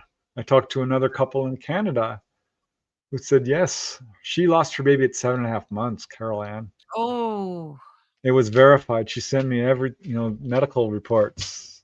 Uh, and wow. she's, What do the she, doctors say when that happens? oh, this was a Canadian couple. And I don't know if you know about healthcare in Canada at that Oh, time, but yeah. not It easy. sucks. Yeah. And she was newly emigrated from Europe, and they were just having red tape on red tape trying to get anything done. And this happens, and their doctor's like, come in anytime. Anything else on you to come in. They're they wanted to send them to this government hospital. And she's like, I'm not doing that. No. But she's like, I'm actually okay with it. I know my child is fine. And I she mean, did did. they accuse her of like maybe she self-aborted, or like how do They you lose couldn't. She was seven and a seven and a half? half months. How do you have that happen and not have the medical people step in and, investigate that? They did. They were absolutely freaking out. And they did not know what to tell her. They didn't want to talk about it. But at the same time, they kept wanting to see her. Like, if you become pregnant again, tell us. Were there signs of like a delivery or nothing? So was it like she was never pregnant? Well, it was 7.5 months. They had, all this activity going on that night. And she wakes up and she's like, honey, my stomach, is it lower? Is it smaller? I don't think I'm pregnant. He's like, Wow, don't be that's ridiculous. Of course you're pregnant. She's like, I don't think I'm pregnant. We need to go to the doctor. And the doctor's absolutely freaked out because there was no heartbeat. But she had all the signs, all of them. She was pregnant, and the doctors knew it. And they tried to backpedal, like, well, maybe you weren't, even though they knew she oh was. my goodness. Yeah, I mean, what do you do with that? Like, what do I you? mean, they had Because built the usually nursery. yeah. Yeah, usually I hear stories of early, like missing fetuses, 2, 3 months pregnant, like that kind of thing. And Yeah, then they Dolly just had say, this "Oh, it's a experience. miscarriage." Yeah, They She had, more than once, and they asked her each time, "Are you willing to do this?" And she's like, "Okay." And she's got children who she's met. Lloyd is one of them. He came down and helped healed her. Another lady, she met her full-grown hybrid son. She lives in Maine, and he came down and says, "We watch you all the time. We're watching over you," and gave her all these messages, yeah, all these prophecies, all these information. So people talk, who say, "Oh, this is psychological. It's in your mind," or "These are fairies who are just guys." right. Don't explain to me how a person can have a missing pregnancy, see their baby, see it as a young child, see it Yeah, as a grown adult, it's crazy. and be healed, and get information that's valid. These are ETs we're dealing with, and yes, some are. Some people have very close relationships with them to the point where they have children with them. Which, that's what we do here on Earth. We have relationships with people and we have children. Yeah, So to spin this into a fear thing is unfortunate. Uh, this is the biggest problem in this field. I put together videos on humanoid encounters pretty regularly on my channel, and the fear people experience is off the charts, and it's almost always there. I'm like, why is it? Because these people aren't being hurt.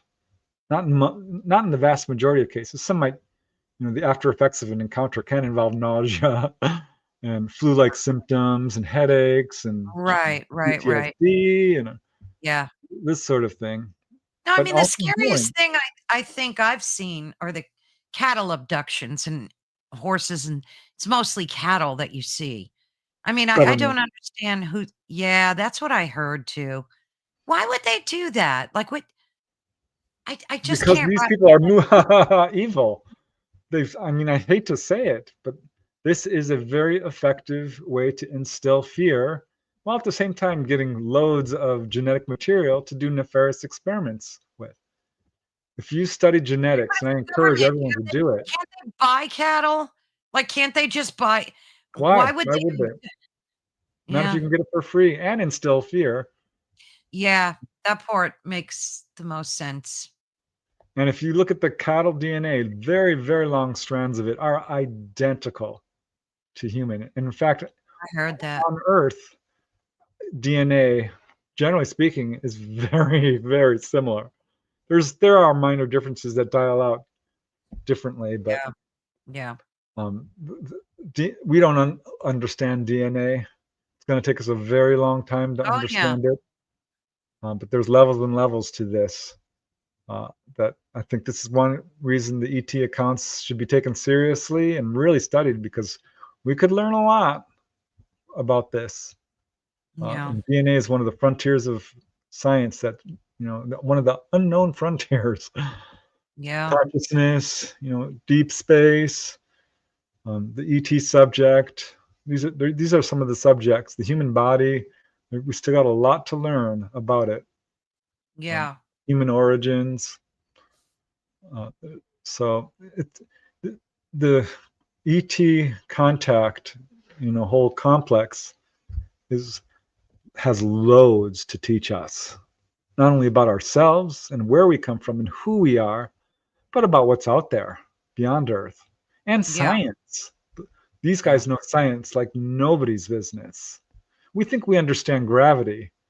We don't. No, we don't. They If it's do. truly gravity, if there's truly I mean, I heard people are discounting the actual proof of that as well. Even the whole E equals MC squared thing, there are scientists saying that that's not even accurate. I don't know. And then with AI, you never know what's real and what isn't. When you're that's why, like, anything that interests me, I just always research it pretty deeply, because you don't know what's true and what's not these days. It's so hard to and the problem is a lot of people just believe everything right out of the gate rather than go and investigate it themselves and check it out. Do people send you videos of Like, have you ever gotten a video of an actual gray or an ET that just blew you away? Is anybody able to just, like, capture? I mean, I've seen a few, but again, you don't know if they're real or No. not. I mean, yeah, I get some, and often they're very much, I think, subject to pareidolia, Ah, where you're like, "Well, you could be real, could not might not be." It's not something. right.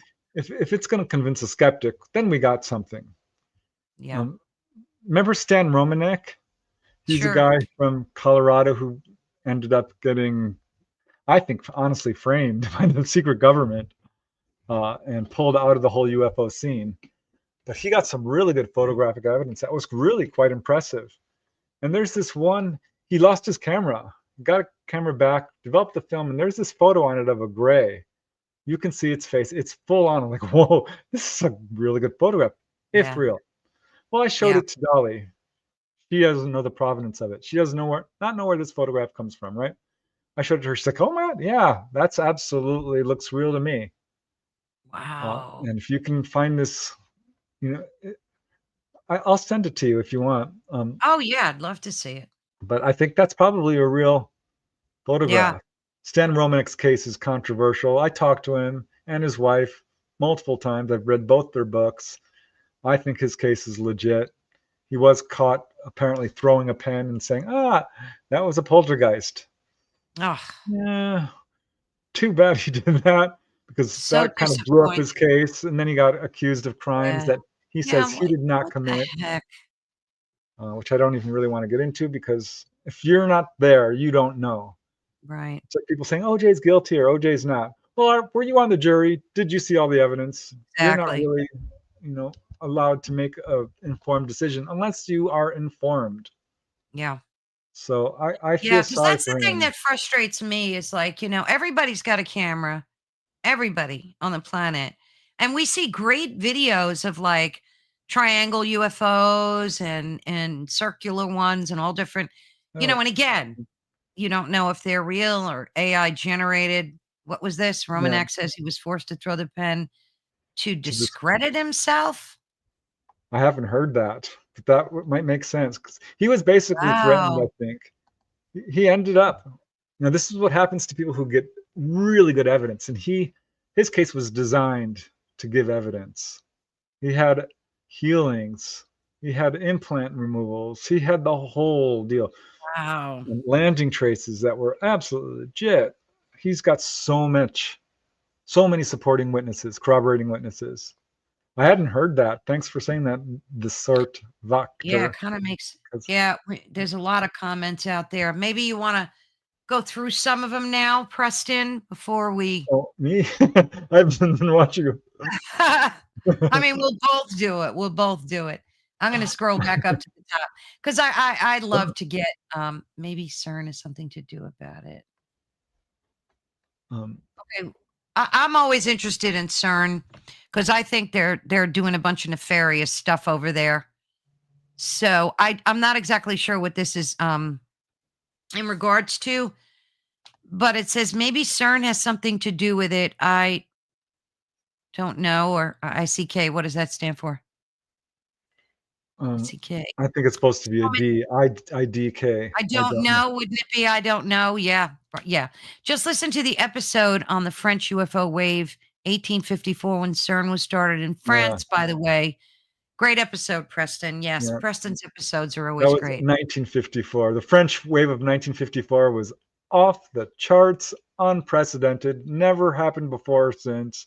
It's crazy what happened in there, which coincided exactly with when we supposedly discovered the secret to anti-gravity and CERN had just been formed. This was Mhm. clearly a message from the ETs. They do this.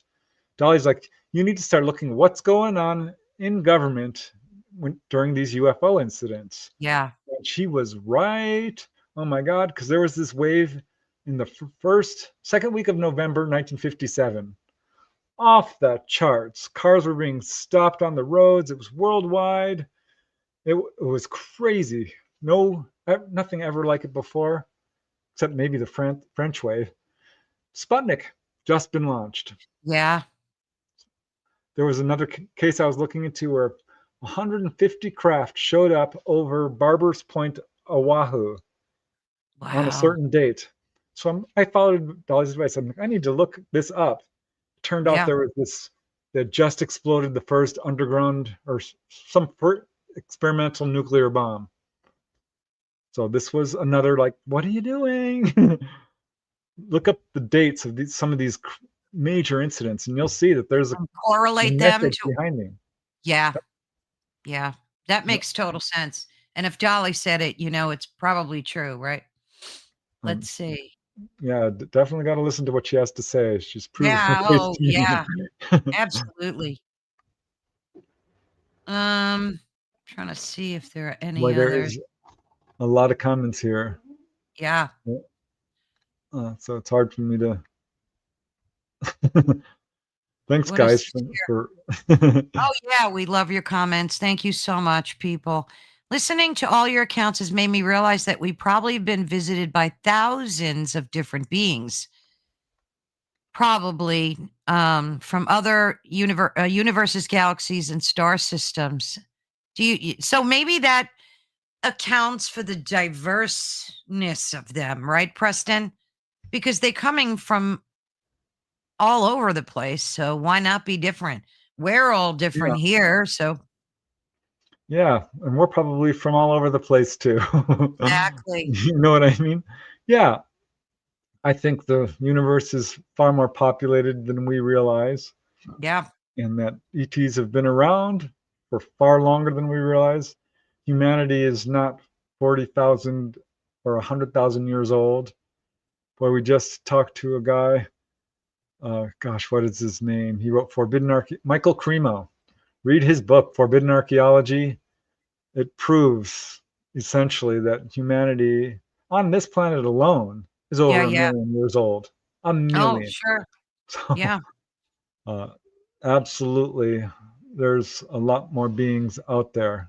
And if you just take a little section of, from the Hubble or of James Webb telescope and a tiny section of the sky, you can see 100,000 galaxies. It's Oh, crazy yeah. when you think of how big the universe actually is. It's I mean, and now they're saying that they're finding this biological life on Mars, proof of it. That there was a lake there, I guess, and they're finding that who knows, maybe Mars was Earth at one point too. well, Earth-like, yeah. Earth-like, yeah, One guy in the book, he is a contactee from Texas. He's the one who saw the little blue beings, saw the picture, and contacted me. Uh, he was like 7 years old. And he's like, "Mom, we came from Mars. Did you know that?" wow. And that made me laugh because this is what Dolly was told. I've heard this from a number of other Oh, is that contactees. right? Dolly was told that. Yeah. At one point, we lived on Mars. It was in a different position. It was in the what we call the Goldilocks zone. Yeah, yeah. But there was a disaster that was solar system wide and knocked Mars out of its orbit and basically Well, killed that's Mars. believable. But Yeah, I mean, galaxies collide and things happen, so that's yeah, a very believable scenario, right? 100%. Yeah. I'm not seeing any questions here. Lots of really good comments. Yeah, a lot of good comments. Uh, Um, but, well, if someone has a question, maybe re-input it again. what is this here? I saw three fleets at different times and recorded a bit of the last one that I think came from the incident in England where they covered the army base. Yeah, Rendlesham probably. Yeah, Rendlesham. Yeah, well, what's flying around now is dollars to donuts, our own, because we do have this technology, and it can absolutely convince people that it's exotic, Do you think meaning we ET. reverse engineered it, Preston, from like Yeah, downed craft? Yeah. yeah. Not to the extent where we can travel interstellar distances. I think that's going to be quite a step for us at this point, despite some of the information or disinformation out there. But yeah, anti-gravity, sure. We've had it for probably 70, 80 years. Wow. Uh, and Some of these craft are triangular, some are real classic saucer, Yeah. uh, and would be very convincing. Now, if you see a craft that has rivets on it, you can bet, if it's matte black, probably our own. Yeah, it's government. The real ET craft are made of a material that we can't create. It's really beautiful, very shiny, reflective, no seams. They have a certain way they move in the air, which is kind of like riding on a wave.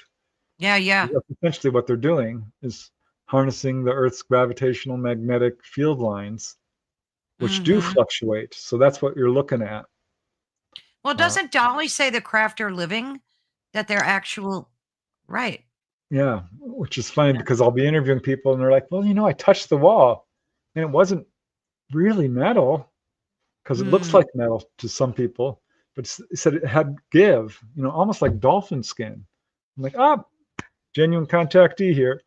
I hate to give away these little nuggets of information because sometimes I'm able to use them. Sure, But exactly. it's in the public arena. So yeah, there Yeah. people do report that. Uh, yeah, like the floor was soft, or this table actually melded to my body. Yeah. And it's amazing how advanced these craft are, because yeah, they're living beings. And I kept hearing this for the longest time. I'm like, this is really confusing to me. I wish I had somebody I could interview who would, you know, clear this up for me. And that's, Dolly came along and absolutely connected the dots for me in a number of ways. See, the universe heard your call. Yeah. Well, here's a question: do pets get abducted? Ah, Sure. yeah. Yeah, absolutely. I've got in my book, The Healing Power of UFOs. I got, I think, 10 cases of animals being healed. One lady I interviewed, oh gosh, what was her name? At any rate, her dog Katrina had developed valley fever, Mm. and this was at a time where she really needed her pet. She was going through a hard time, and she woke up on board and saw her dog laying up with its, limbs out, and someone working on him, and she, rushed towards this Italian-looking guy who was working on him in a jumpsuit and was gonna hit him, and he one jumped in front of her and said, "Stop just 1 second. Wow. Breathe. Take a look. We are helping your dog." Because we love our animals. They're our family. Oh, God, yeah. And this being reached into her dog's lungs and was working on him. And yeah, he Wow. had valley fever and was not doing well and did much better after that. I know a case of a dog was cured of arthritis. Uh, Another horse who had hoof disease, and this is in Australia. The guy went running into the barn because it was all lit up with light, and there was an ET there with this really weird instrument curing his horse, of all Wow. things. One lady I interviewed, she's like, "I'm sorry I didn't tell you this, but yeah, my cat got chewed up by a coyote, and I was going to have to put her down. And but morning came, and she was completely better. Her ET Wow. friends came and healed her." That's One guy beautiful. I interviewed, it's funny because Dolly just described an incident like this a couple of days ago. No, I didn't interview this guy. I found his account. He was hunting with his dog Hunterbone in Louisiana in the bayou, and the dog went running off and was barking at a UFO. And so he went running to pull his dog away. Boom, he's on board. Oh, And, wow. and ETs are physically examining him. They said, "Oh, wars are stupid. You guys are doing, the same messages we always hear. Nuclear power, don't do it, blah, blah, blah." And he's like, Yep. "Where's my dog?" And they said, "Oh, he's right there." The poor dog was floating through the UFO like a stuffed Oh, animal. jeez. He's like, "What did you do to my dog?" I'm like, "He's okay. He was trying to bite us, but Oh, he's that's fine." funny. But Dolly just 2 days ago described an exact similar incident where the dog had to be, basically rendered immobile because it was going a little crazy. Well, they're gonna wanna protect their master, so you can't blame them. What's happening with Symmetry 2? Like, where are you at? Last time I had you on the show, Speaking of dogs, my little guy just came up to say hello. Say hello, Oliver. Um, Yeah. what are you doing with like what's the ETA on that? If I don't get it done this year, I am going to lose my mind. Um, yeah, I'm so busy right now, and every time I try to get something done, it's Yeah. just impossible. I'm at page 80, I think, or 90, and I've got most of the Yeah. interviews done, so we're gonna push through it. Uh, but my YouTube channel is sucking up my time. Like, Is it? it's just enormously hard to put together these videos. Uh, Yeah, it's a lot of but work. so I'm going to get it done, I promise. And Good. We're excited. Can't wait. and once I have a release date, then I'll tell the title because people are asking me. But I've done that before, and someone stole my title, so no, I'm not doing that Yes. this time. No, just call it that for now. And then, Yeah. you know, what are some of the core differences between the two books? Could you tell us that or Oh yeah. Yeah, I can give you a little bit of the scoop. The first book is basically an introduction to her story. It's very much a narrative of what happened to her. yeah, And it's so exciting and just so wonderfully extensive. But this is a lifetime of experiences she's had. sure.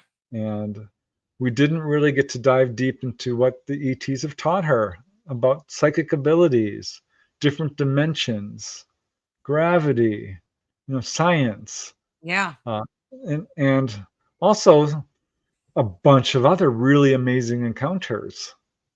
Like visiting a schoolyard, she did that, or doing maneuvers around pilots.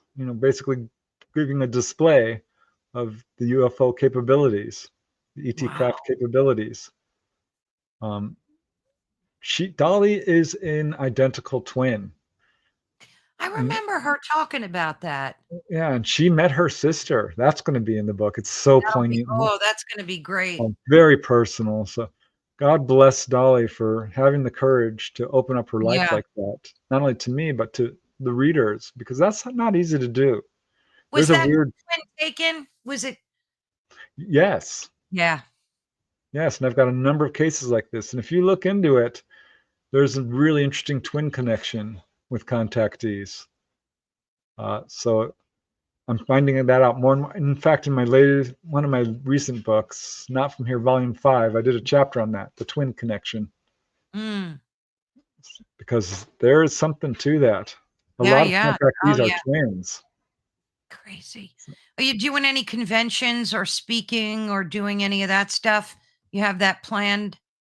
Yeah, yeah. If anyone's interested in meeting me face to face or hearing me and Dolly speak separately, we're both going to do the Shag Harbor conference in first week of October. Just look that up, Shag Harbor, and I'll be presenting some more extensive cases, probably from Canada because that's where it is. I've got some great Canadian cases. Nice. Dolly's going to be giving some material she has not yet released. So that's going to be really exciting. But it's a cute little convention, and it's going to be lots of fun because it's very family oriented in a way. Sure. Yeah. Not like crazy Contact in the Desert, where even if you go, you're going to miss over half the presentations because they're conflicting each other. Absolutely. You Yeah. know what I mean? This is going to be a much smaller, homier convention with a smaller group of really excellent speakers: Mark D'Antonio, Darcy Weir, Terry Tabando, me, Dolly, Chris Stiles. There's going to be a contactee panel. There's going to be a little Nice. tour of Shag Harbor. It's going to be fun. I'm excited. Awesome. I think I have both of you scheduled for 11:20 for you and Dolly. And Oh, really? yeah, we have that to look forward to. But thank you so much, Preston. It's always such a joy speaking with you. And of course, we'll have the link to your books and book in the description of all the videos on social media that you can, of course, get it on his website as well. It's a fascinating read. Anything you want to say in closing? I'll answer this question. Could some people Yep. be hybrids and not know it? Yes. Ah, that's a good one. Yes, some people will have direct contact and never know it. In fact, I think we're kind of all hybrids. But yeah, in closing, thank you, Carol Ann. I love doing your show. It's always just so natural and fun. Thank you. This is an important subject. You might not believe it, but if you don't, I dare you to ask your family, friends, and coworkers. I That's bet you'll right. find some cases.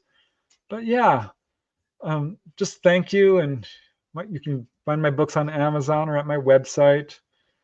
Check out Dolly and I on our weekly podcast, The Light Gate, Mondays, Yes. not 8 to 10 p.m. What else? Yeah, just be kind to each other. Move Oh God, past that's the fear. best. Love is the answer. Don't It buy into really the is. fear and divisiveness because there's a lot of that going on. Don't believe it. It's not true. We love each other. We can and Do. we will and we should. I love that, Preston, because there's so much divisiveness, and we're all the same under the heavens. We all are, and I can't stand this political government propaganda nonsense that's being thrusted upon us. So I don't know. I keep praying that ET will actually show itself. But I know They Dolly said that. have, Caroline, they Well, have. I mean, massively to everyone. Like, just do a I'm ready, but major appearance, they like a have. I keep global saying appearance. global. Okay. Well, you never know. If Yeah, it comes to an existential event, and it probably will, it's probably. going to, there will be, a worldwide rescue. Most Yeah, I contactees mean, have got, well, not most, but a lot of contactees have gotten that message. yeah. Yeah, it would be nice if it was global, though. I think it would I'm ready. transform Yeah, everything. Yeah, yeah. I would love that. Oh my gosh. Every day I look up and I keep I keep praying for it, but we'll keep our fingers crossed. But Preston, you are such a blessing to the Oh, community, to us. We just love you, Preston. You're the best. no, Fan I your love you fans love too. You, we will Caroline, be and all you in fans out there. I truly touch. do. I know who you are. So thanks for showing up. Of course. And thank you again, Preston. Much love to you. I will talk to you soon, dear. Okay. Bye. Bye-bye. Thank you, everyone. He is such a blessing to speak with. I'm always so flawed by the amount of knowledge that he has and the dates. The dates. He knows all these dates. I can't even remember like last year, and he knows all these dates. But that wraps up another mind expanding journey into the real X Files. It truly is. A huge thank you again to Preston Dennett for guiding us through the extraordinary worlds of these humanoids and high strangeness. And like he said, if you don't believe, I don't know, you got a lot of thinking to do. But thank you all so much for joining us at Ethereal Encounters Unveiled live on United Public Radio Network and the UFO Paranormal Radio Network, which is 105.3 on the Gulf Coast, 107.7 FM in beautiful New Orleans. So be sure and join us for our Friday show. We're opening up lives on Friday to do a lot more of them. I still have a few pre recordings, and I like to have pre recordings for folks that can't make the live, but by all means, do join us for the lives on Friday as well. And thank you so much, all everyone in the chat. Everyone loves Preston. Yes, his books are amazing. Thank you so much. It's been a blessing spending time with you guys. Thank you, and God bless.